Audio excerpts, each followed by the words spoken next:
உயர்மட்ட பாலத்துல திடீர்னு வெள்ளை நிற புகை எப்படின்னு குழப்பத்துடனே புகைக்குள் நுழைந்து சென்ற வாகனங்கள்.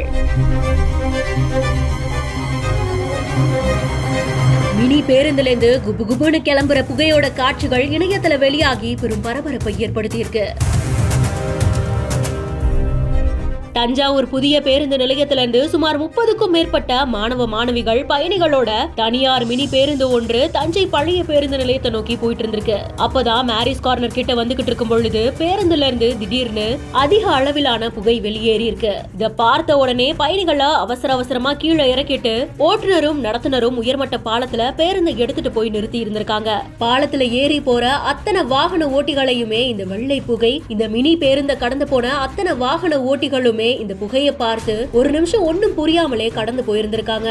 என்ன செய்யறதுன்னு தெரியாம குழம்பி தவித்த ஓட்டுநர் உடனடியா பேருந்தோட இன்ஜினை ஆஃப் செஞ்சதுக்கு அப்புறமா புகை வெளியேறுவது நிறுத்தப்பட்டதா சொல்லப்படுது.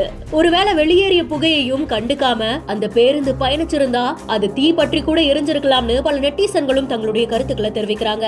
இதனால சமயோஜிதமா யோசிச்ச ஓட்டுநருக்கும் நடத்துனருக்கும் தன்னுடைய பாராட்டுகளையும் தெரிவிச்சிருக்காங்க.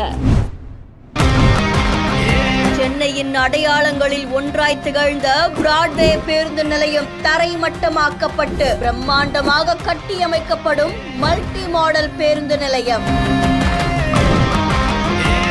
சுமார் 800 கோடியில் கட்டியமைக்கப்படும் இந்தியாவின் பிரம்மாண்ட பேருந்து நிலையம். பல வசதிகளுடன் கட்டியமைக்கப்படும் உலகளாவிய பேருந்து நிலையத்தின் புகைப்படங்கள் இதோ. சென்னையில இருக்கக்கூடிய பிராட்வே பேருந்து நிலையம் புதிதா கட்டப்பட இருக்க நிலையில அந்த புதிய பேருந்து நிலையத்துடைய புகைப்படங்கள் வெளியாகி இருக்கு. சென்னையில இருக்கக்கூடிய பிராட்வே பேருந்து நிலையம் அதுக்கப்புறமா குறளகம் கட்டிடத்துக்கு பக்கத்துல அதிநவீன வசதிகளோட கூடிய ஒரு மல்டி மாடல் பேருந்து நிலையம் தான் கட்டியமைக்கப்படுது. அது கூடவே சேர்ந்து அலுவலக வளாகமும் அமைக்கப்படும் அப்படின்னு தெரிவிக்கப்பட்டிருக்கு.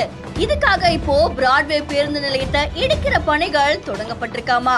இந்த திட்டம் கிட்டத்தட்ட 823 கோடியில மேம்படுத்தப்படும் அப்படின்னு நிதியமைச்சர் தங்கம் தென்னரசு தெரிவிச்சதா செய்திகள் வெளியாகி இருக்கு.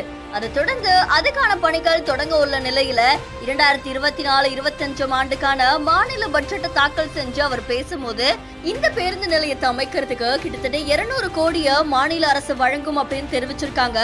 மத்த தொகையை தனியார் உதவி வங்கிகள் மூலியமா கட்டியமைக்கப்படும் அப்படின்னு தெரிவிக்கப்பட்டிருக்கு. இதுக்கான புகைப்படங்கள் தான் வெளியாகி இருக்கு. மொத்தம் 4 மாடல்கள் வெளியாகி இருக்காமா. அதுல ஒண்ணு தேர்வு செய்யப்படும் அப்படின்னு தெரிவிக்கப்பட்டிருக்கு. சென்னையோடைய அடையாளங்கள்ல ஒன்னா திகழ்ந்துட்டு வந்த பிராட்வே பேருந்து நிலையம் தரைமட்டமாக்கப்பட்டு இப்போ பிரம்மாண்டமான ஒரு பேருந்து நிலையமா கட்டியமைக்கப்பட்டது பலரையுமே பிரமிப்புல ஆழ்த்தியிருக்கு.